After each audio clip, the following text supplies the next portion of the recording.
નમસ્કાર મિત્રો, આપ જોઈ રહ્યા છો બ્રેકિંગ ન્યૂઝ। આ વાસ્તવિક ગુજરાતમાં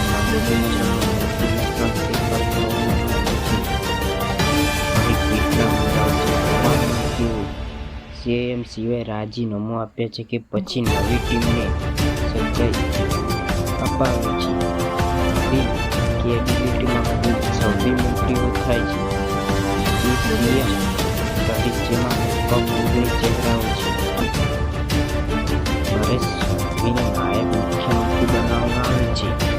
મિત્ર માટે હાલમાં જિલ્લામાં જાતિ પ્રદેશી પ્રતિનિધિત્વ અને સમુદાયની વિશે ધ્યાન આપવામાં આવતું હોવાથી તે ચર્ચામાં છે।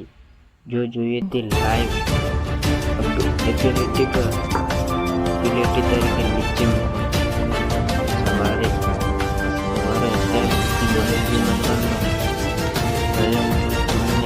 11:30 વાગે ગાંધીનગરમાં યોજાય છે।